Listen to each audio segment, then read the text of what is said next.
Hi everyone, this is Marjorie. Welcome to my channel. Do you want to lose weight? Do you fail time after time, or do you regain it all back? If so, you're in the right place because that's my story too. However, I have lost 50 pounds at the age of 67 on a ketogenic diet in the last 8 months. So I think that's pretty good and I'm pretty happy with it, and I'm here to share some of my motivation with you for this. I think it is an important time to work on motivation. If you started this at the beginning of the year, or even if you're new to keto and you've just decided now's the time and you want to get going, it is very important to stay motivated. So I'm going to talk about today, I'm going to talk about when you're having a hard time on keto, what do you do? Some tips for staying focused.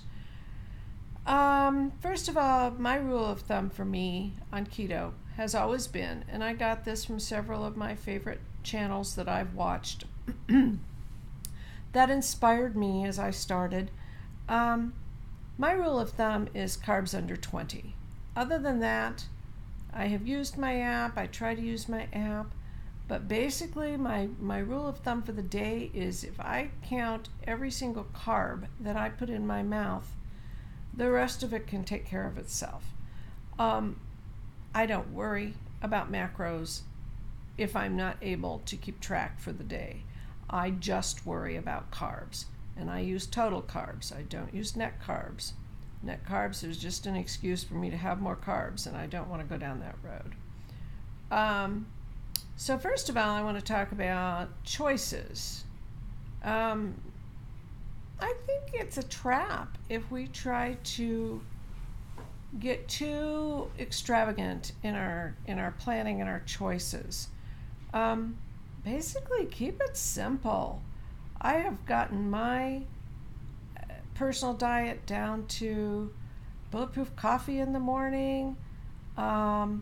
Sometimes my lemon keto supplement drink I'll have it warm if it's in the morning usually, unless it's summer, and then I'll have it on ice, and a cup of bulletproof coffee, and then that's all I eat until around 1 or 2 when I'm feeding my animals, and I at that time will often have my main meal. I'll have a steak and maybe some vegetables, but I'm really bad. I was raised on meat and potatoes aren't part of my diet anymore. So I basically don't even worry about it. If I'm not having veggies, I don't worry about it. I'll have a steak or a burger or, some lunch meat and cheese or a hard-boiled egg. So I keep it simple.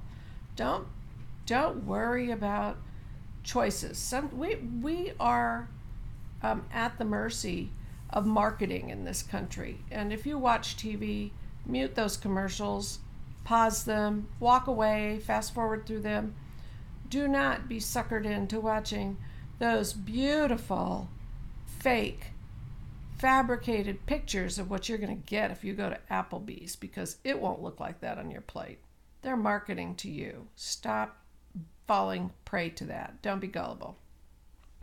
We don't need those choices. I mean, seriously, we need to get back to living, eating to live, eating to be healthy, not living to eat. It's not our pastime. It's not supposed to be the focus of our existence. It's supposed to be what keeps us alive. And I'm not trying to, preach or anything. It's just that I have fallen guilty of trying to be so creative. Okay. And, when it comes to,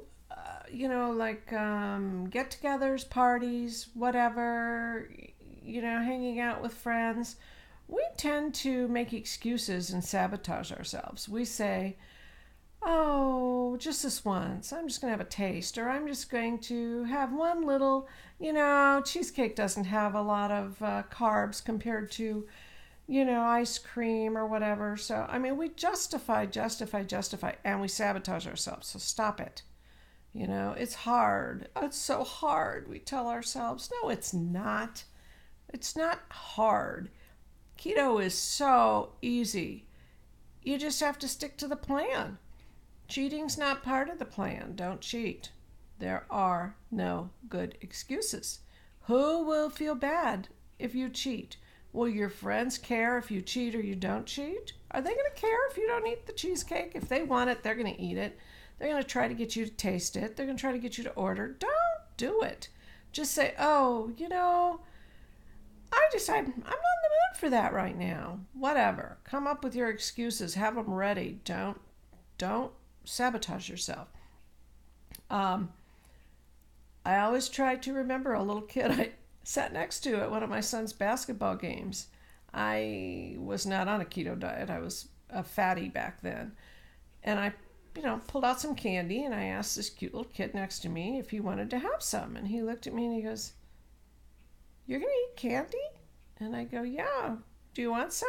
Don't you like candy?" He goes, "Yeah, I like candy, but you're a grown-up. What are you eating candy for?" Okay, that was an eye-opener for me. And at that time, I wasn't on any diet, but I'll tell you what, he's right. What do I want to eat that stuff for? You have to love yourself. You have to have tough love for yourself. You have to walk away if you're tempted. Plan better. When you're having company, we don't have to use that as an excuse to load the house up with carbs. My family's happy if I fix a ham or I fix some steaks. And, I might make a potato dish or something like that for them, but I cheat. I get mashed potatoes prepared at Costco or something like that, or I buy some yummy rolls for them, and I make sure that there's plenty of whatever the main dish is, the ham, the steak, and salad, that plenty of stuff for me. And hors d'oeuvres, we don't have to have chips and dip and all that stuff. And if you're going to have chips and dip, make sure you have a few things around, like the Parmesan wisps, or make the little cheese crackers in your oven so that you have something to dip in the dip.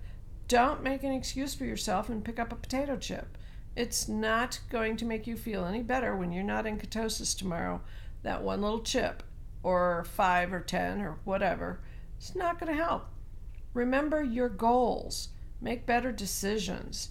Write down your goals. I'm going to start doing this every day. I did it this morning. I have these little sticky notes to peel off. I'm going to put it on my bathroom mirror, and I'm going to read it every day. And I'm going to read it 3 times a day because I'm in my bathroom at least 3 times. And you should be too. Drink enough water. So here's my goals, my short term. And by the way, write down why you have that for a goal. Don't just write down a goal and then not think about it. My 1 week goal has nothing to do with weight. It has that I want to be completely organized. We just got a new sofa, and a lot of things in my house got changed around, and I'm feeling a little unorganized. And I don't like that. I'm an organizer. So my goal is not food oriented. It's to become completely organized. And why is that important to me?